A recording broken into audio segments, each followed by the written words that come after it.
much for joining us. Just time for a quick recap of the week, and we begin with the United Kingdom, America's deadbeat dad. This week, the UK weathered a visit from Donald Trump, who met with the Queen while wearing the world's most ill-fitting tuxedo and sat down for an interview with Piers Morgan, in which, for some reason, he was given a Winston Churchill hat. Let me try this on. Please try it on, that'd be great. Oh, it's a little big.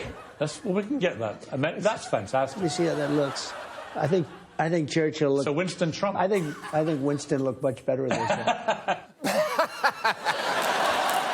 I've got to say, I actually agree with Trump on that one. He does look like shit in that hat. Although, in his defence, anyone looks like an arsehole when wearing a Churchill hat. Even Churchill kind of looked like an arsehole when wearing a Churchill hat. The difference with Trump is he still looks like an arsehole without the hat. Trump was in the UK at actually a very dramatic time, because just 2 weeks ago, Prime Minister Theresa May tearfully announced her resignation after failing to negotiate a Brexit deal, a decision to which I think the citizens of Gogglebox, the magnificent show where ordinary Britons watch TV, had the proper response. I will shortly leave the job that it has been the honour of my life to hold. Oh, wobbly voice. I feel really sorry for her. Why? Same. Sorry, she fucked it up. She had 3 years to get it right and got it gloriously wrong. Yeah, that is the right sentiment, although I don't know if I would describe Theresa May's job on Brexit as gloriously wrong. Gloriously wrong is how I would describe this actual San Diego fireworks show in 2012, when organisers accidentally set off all 45 minutes worth of fireworks at the same time. Take a look.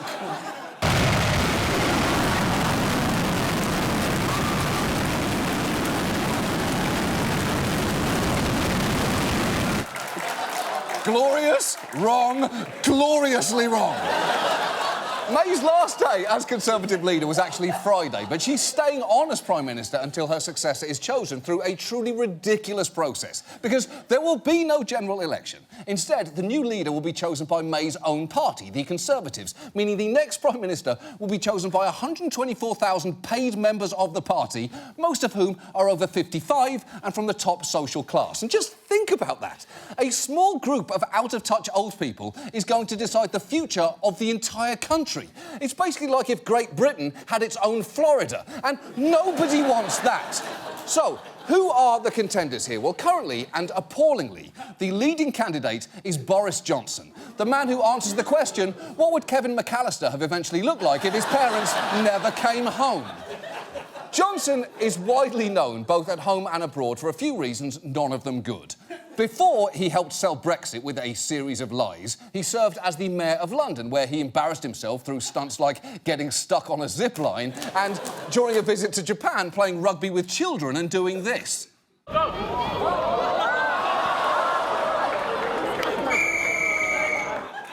Wow. There may be no more apt metaphor for modern-day Britain than an overconfident old man steamrolling a young person. But Johnson doesn't just seem like a fucking moron. He is a fucking moron. During his time as Foreign Secretary, officials and diplomats characterised him as woefully underprepared, making crucial mistakes and being, and here I'm quoting directly, a fucking moron. Unfortunately for Britain, though, Johnson's opponents are also terrible. One of his main competitors is this man, Michael Gove, current Environment Secretary and self-professed rap fan. Although, when a student once asked him to give a sample of his favourite rap music, his answer wasn't great. The first rap I probably heard when I was younger was actually quite a vanilla rap, which was the Wham rap, you know, with Andrew Ridgeley and George Michael. Hey, everybody, take a look at me. I've got street credibility. I may not have a job, but I have a good time with the boys I meet down on the line. Fresh. Now, obviously, Michael Gove can't rap. You could tell that before he started doing it. It's just one of the many things you can tell about Michael Gove simply by looking at him. He can't rap, he can't dance, he likes Wham, he wears briefs, he uses a knife and fork when eating pizza, and he'd be an absolutely terrible Prime Minister. Now, a scandal involving cocaine could actually torpedo Gove's chances to topple Boris Johnson, so that leaves it up to one of these other contenders. The problem is, they're all very, very bad. But perhaps the most reasonable among them in this terrible bunch is Rory Stewart, who's argued against a hard no-deal Brexit. But Stewart is far from an ideal candidate himself. He is very active online, posting some truly F-minor selfies like this one. And that is a face whose sheer Britishness is perhaps best described as metastasised. Stewart has no shot at winning, which may be why he's taken to wandering around the country equipped with two things, an iPhone and the desire to bicker with strangers. Hi, I'm in Borough Market, talking about issues beyond Brexit, and if you want to come and have a conversation anytime in the next couple of hours, come and find me here. Hello, I'm now working and looking forward to meeting people here currently in the town square. I'm now embarking, continuing the conversation that we had in Borough Market. Come and meet me anytime, Lewisham Market, for the next couple of hours. Bye. I'm sorry to break this to you, Rory, but no one wants to go on a scavenger hunt through random towns in England where the prize is being bored to death by someone who looks like Eddie Redmayne fucked Willem Dafoe in a Wallace and Gromit cartoon. Now, Stewart doesn't just invite people on his walks, he also posts about the aftermath, including this particularly odd report. Now I'm embarking, which voted 62% leave. And what I've picked up is that this isn't a nation divided into two camps. People want to talk about 100 different issues, from air quality to somebody who just came up to me who just witnessed a mugging in the street. Wait.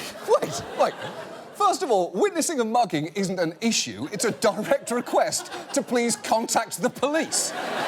And second, it seems completely impossible that a mugger would be on the same street as Rory Stewart, this man, and choose to mug someone else. Still, as cringe-inducing as Stewart can be, I will say this for him. Unlike Boris Johnson, he's ruled out a no-deal Brexit and he's never steamrolled a child in a meaningless sporting contest. Or so we thought. Because according to a New Yorker profile, when he was in college, Rory Stewart was personally selected by Prince Charles to tutor Princes William and Harry for 2 weeks in the summer of 1993. Now, why am I bringing this up? Well, apparently, a documentary crew was there at the time, and footage shows Stewart playing soccer with Prince Harry and others, and, I quote, Stewart can be seen forcefully tackling a boy half his size. That is intriguing. Now, would you like to see that? Because, yes, we found it. And look, ignore the voiceover of Prince Charles talking here. Just watch what happens on screen. The Prince and his children often come here with friends of the family. Do you like being with your children? Of course I do. I don't know they like being with me. Oh, my God! That is actually Prince William that Rory Stewart just viciously attacked. Now, we were pretty pleased with ourselves for finding that, and still we started to wonder, hold on, that doesn't really look like Rory Stewart, does it? He's blonde there. Now, did he have lighter hair when he was younger? It's possible. Or is that not actually Rory Stewart? And this is where our week got weird. Because if it wasn't Rory, then why, for 9 years since the accusation was made, did he not correct the record? We thought, well, hold on, maybe we found the wrong fall. So we looked elsewhere in the tape, and there's actually 2 more moments of boy violence. There is this moment, but that's just a child slipping. There's certainly no forceful tackle on display there, so that can't be it. Then there's a second genuinely forceful incident where it's little Prince Harry on the receiving end of a heavy tackle. Go on, Harry! Horrendous foul. So, that is the same somewhat too blonde potential Rory that we saw before, with a blue-sweatered potential Rory also in the fray. So, blue-sweatered boy, that's the real Rory, right? But wait, he looks too young to be in college, doesn't he? So it can't be him. And at this point, we noticed a third potential Rory right here. Who's that there? He certainly seems the most Rory-ish in that he seems to be walking around randomly and nobody wants him there. That's on brand. But there's actually more evidence because the New Yorker described him back then as not fully adult with a long neck and a big head. That certainly squares with the bobble-headed, pencil-necked young twerp that we see here. So that's him, isn't it? Except the problem is, he's not actually implicated forcefully tackling anywhere in this video. Quite the opposite, in fact. A moment later, we see him very kindly walking Prince Harry off the field. Well, at this point, we felt confident of 2 things. 1, this was Rory Stewart. And 2, he'd been falsely accused of boy tackling. But... Then we watch the tape one more time, and there's a small moment when potential Rory 3 is walking Harry off the field. The game is about to restart, and I need you to listen closely to what is shouted. All right, Rory. You all heard that. You heard that. Someone off camera clearly shouted, "All right, Rory." Now, you assume that's addressed to the person holding the ball. All right, Rory, let play continue. But the person holding the ball is the too blonde potential Rory that we discounted earlier. So it was him all along. Rory Stewart did demolish the heir to the throne. At this point, our staff was divided, though, and we obsessed over this tape like it was the fucking Zapruder film. Some of us here subscribe to what's being called the second Rory theory. It's complicated, and we don't have time to get into everything, but basically, we think there's a second Rory. And then, on our umpteenth viewing of this tape, we noticed something new. We'd all been looking at the boy holding the ball, but just watch what happens when non-violent potential Rory 3 is walking Harry off the field. Watch how he reacts to that shout of "All right, Rory." I'm going to zoom in and play this at half speed so you can see what happens. He turned around! He turned around! Like the fucking Rory he is! Watch him, watch him! Back and to the left! Back and to the left! Back and to the left! We got you! We got you so good! That is the real Rory. He didn't tackle anyone. He is innocent of boy bashing. And yet, he has let this allegation hang over him for 9 years. So why? And this actually brings us back to the battle to become the next Prime Minister of Britain. My guess is Rory knows the key qualification to be British Prime Minister is actually to be very, very weird around children. Because they've all done it. Here's Theresa May, scowling at a child. Here's Gordon Brown, making a little girl cry. And here's David Cameron, anaesthetising a schoolgirl with his personality. Now, we've already seen Boris and Wham's biggest fan, Michael Gove, clear this bar. Could it be that Rory Stewart was happy to let people think he was terrible around children, when in fact his behaviour is disqualifyingly normal? Listen, the British people deserve answers here. Now, luckily, Rory Stewart, for some reason, likes advertising wherever he is and asking people to come question him. So, to the people of Britain, I say this. The next time he pops up in Basingstoke Farmers Market or wherever, requesting a debate, it is your right, nay, your patriotic duty, to turn up and ask him, which fucking Rory are you? Tall blonde Rory? Young blue-sweatered Rory? Or the Rory too cowardly to kick Prince Harry in the head? Consider this a Rory election. It's like a Tory election, only less stupid, because at least in this one, there is zero chance of Boris fucking Johnson winning. And now, this. And now, Gordon Ramsay wants to fuck his food. The more effort, passion, and love you show the ham now, the results are tenfold. Take handfuls of salt and just sort of rub it in. Bend it over and in those cracks. A nice big dollop in the middle. Don't be stingy. Don't be tight with the cream. Just hold it down and put your fingers on there. 3-finger rule. 1 finger in front, 2 behind. Pinky holding it down, thumb holding it nice and flat. I just want to dive in there. Long strokes with a knife. Take your time. Turn it 180. Nice. Incredible. Oh, God. Gently, gently, gently, gently. This is the bit we've been waiting for. Oh, wow. My God. I'm in heaven. Moving on. Our main story tonight concerns women. Judging from bathroom signs, basically men who've swallowed a trapezoid. It's been an especially rough few years in America for women, from abortion bans to the confirmation of a Supreme Court justice with resting beer face, to the election of a president who thinks of their genitals as handles. Although, to be fair, to balance it all out, women did also get this. You are not seeing things. McDonald's iconic golden arches have been flipped upside down and turned into a W for women. Oh, nice going, McDonald's. And really, why did you stop there? The golden arches are so versatile, aren't they? Yes, you can flip them upside down for women, but you can also turn them on their side for eunuchs and turn them on their other side into a 3 for the actual number of rats you need to make 1 McRib. Now, well, I'm not saying that rats are in the McRib, I'm saying they make them. It's disgusting, but in a different way. This week saw a historic milestone because Tuesday marks the 100th anniversary of Congress passing the 19th Amendment, which enshrined in the Constitution women's right to vote, which is both a long time and, when you think about it, not nearly long enough. In an ideal world, women would have been guaranteed the right to vote for a lot longer than Kirk Douglas has been breathing.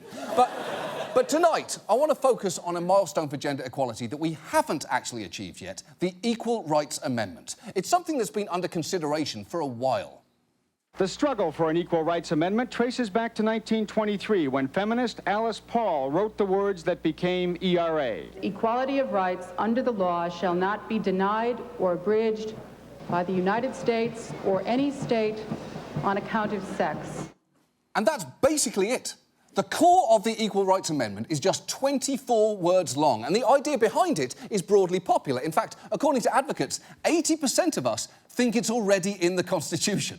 It's one of those things that's so obvious, you assume we already have it. It's like when you see baking soda at the store. You think, I don't need to buy baking soda. I definitely already have baking soda. It's a staple. And then you get home and you're baking a cake and you reach in the cupboard for baking soda and you realise, fuck, women still aren't guaranteed equal rights under the Constitution. And there was actually a time when the ERA had a lot of momentum. It sailed through Congress in 1972 with 84 senators voting for it, despite a few of their colleagues' objections. Male opponents in the Senate called it the unisex amendment. They said it would destroy traditional man-woman relationships. The Senate wasn't swayed. And tonight, after a 49-year struggle, a constitutional amendment appears on the way proclaiming once and for all that women have all the same rights as that other sex. Wait, that other sex? That sounds like what you say when you've somehow forgotten the word men. Women have the same rights as, what are they called? Swollen boys? Two-legged horses with jobs? Shaved bears who fart? Someone help me here, please. Having passed the House and the Senate, the only remaining obstacle was for 38 states to ratify it. And that is where the hold-up has been. We never quite crossed that threshold, although we are tantalisingly close. 37 states have ratified it over the years, so we're just one away. And if you live in one of the states that's holding out, that can be pretty dispiriting, as these Florida residents found out. Florida is one of the holdouts. Oh my God, why? I'm so tired of living here. Yeah, of course you are. Of course you are. Of course you're tired of living in Florida. Nothing makes sense there. The laws, the alligators, not even the weather. Everyone in that clip is dressed for an entirely different season. Mid-May, late October, and September 13th, 1992.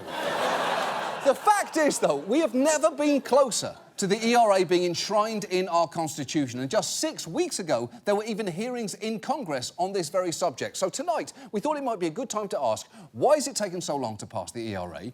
What would it mean if we did? And how can we finally get it done? And let's start from the beginning. When Congress passed the ERA, many saw it as part of an overall movement towards justice, as one supporter expressed at the time, albeit in less than ideal terms. This is equal rights for all people of every sex, every color, every race. I don't care if they're homos or what. Wow. That speech was a real roller coaster. So inspirational, only to fall at the last second there. It's the equivalent of Martin Luther King arguing children should be judged not by the colour of their skin, but by the content of their character, even the dirty Catholics. Oh, Dr. King, you really could have done without that last bit. The ERA was passed with a deadline of 1979 to get the 38 states needed, and that initially seemed like it was going to be no problem. It was endorsed by Democrats and Republicans, including President Nixon, and within a year, 30 states had ratified it. Hawaii did so just 32 minutes after Congress approved it. That's unbelievably fast, especially considering that, according to wholepigroast.com, it can take Hawaiians 12 hours just to roast a pig. Which is, in and of itself, ridiculous. I can roast a pig in just 4 seconds. I'll show you. Hey, pig, your mum fucks pigs. Put an apple in your mouth. You've been roasted. Roasted! I've roasted you, you stupid pig. But all that momentum came to a crushing halt, which many historians credit to just one woman, Phyllis Schlafly. if you've never heard of her, congratulations. But she founded a group called Stop ERA, and she was all over the media in the 70s spreading fear about the ERA. Some of what she argued it would do, like lead to women being included in the military draft, was absolutely possible, but a lot was bullshit, like claiming it would outlaw sex-segregated bathrooms, and then there was also this nonsense. Under our system, in case of the breakup of marriage, the mother gets her children in most cases. Now, who wants to trade that in for a so-called equality, whereby each parent gets one child? Well, I don't think the Equal Rights Amendment says that either, yes. that in case of a divorce, each parent gets one child. It says that you've got to interpret things absolutely equally. That's right, that's right. Now, if one of the children is better than the other one, the Equal Rights Amendment says you have to cut off a little bit of the first one and give it to the second one, because everything's got to be exactly equal from now on. So you've got to give your son his sister's big toe. The ERA says that. That's a fact. Now, obviously, that is not what equal rights means. It's not that everything has to end up exactly equal. It's just the law cannot disadvantage you based on gender. But that didn't matter to Schlafly. She was basically a pre-internet internet troll, gleefully greeting audiences with lines like this. I would like to thank my husband Fred for letting me come today. I love to say that because it irritates the women's livers more than anything that I say. OK, that thank you to Fred is entirely unnecessary for two reasons. One, wives are not property of their husbands. And two, I'm not sure how big a sacrifice it was for Fred to spend a few hours not hanging out with Phyllis Schlafly. If I had to guess, Fred was absolutely OK with Phyllis getting out of the house for the day, the night even. I mean, where is this rally? If it's more than 10 minutes away, it might make sense just to stay over. And if it's any later in the week than, say, Wednesday, at that point, just stay the weekend, Phyllis. No thank you necessary. Don't even mention it or anything else to Fred ever again. Schlafly became a major player in the rise of the religious right, rallying Conservatives to oppose the ERA. And one of the most galvanising tentpoles of their argument was that the ERA would expand access to abortion. In fact, when three First Ladies came together at a pro-ERA women's conference, Schlafly organised a protest rally featuring this ferocious speech from a Republican congressman. And the greatest tragedy of all was to see three former First Ladies of this nation approving of sexual perversion and the murder of young people in their mothers' wombs. What a disgrace! OK, so that was a lot. And first, the ERA doesn't say anything about abortion or any other policy. All it says is that men and women have to be treated equally under the law. And second, if your view on abortion requires that men and women not be explicitly equal, you may want to rethink your view on abortion. If someone stood up at a city council meeting and said, passing this law against animal torture would make it impossible to run my pizza parlour, then holy shit, their pizza parlour never should have existed in the fucking first place. And yet, thanks to arguments like those, the ERA had become so toxic that by the 1979 deadline, only 35 states had ratified it. And even though Congress then extended the deadline by 3 years, not a single additional state signed on. And look, I'm not saying that there are not laws on the books outlawing gender discrimination. There are. And if you're then wondering, well, hold on, if that's the case, why do we still need the ERA? It's because laws can be rolled back by a simple act of Congress, and policy guidelines can go away based on who's in charge. That is happening right now. Congress recently let the Violence Against Women Act expire, and the Trump administration has rescinded more than 20 policy guidelines on Title IX anti-discrimination laws. A constitutional amendment like the ERA is more stable because constitutional amendments are safe from Donald Trump, unlike Melania's hopes and dreams and any American flag he gets close to. Constitutional amendments are something he cannot easily ruin. Now, some would argue that women do have protection under the Constitution, specifically the 14th Amendment, which guarantees individuals equal protections under the law. Since the 1970s, the Supreme Court has interpreted that to cover gender discrimination. But not everyone agrees that it should be interpreted that way. In fact, one of those people, former Justice Antonin Scalia, once straight out said the 14th Amendment does not cover discrimination by gender at all. Certainly, the Constitution does not require sexual discrimination on the basis of sex. The only issue is whether it prohibits it. It doesn't. Nobody ever thought that that's what it meant. Nobody ever voted for that.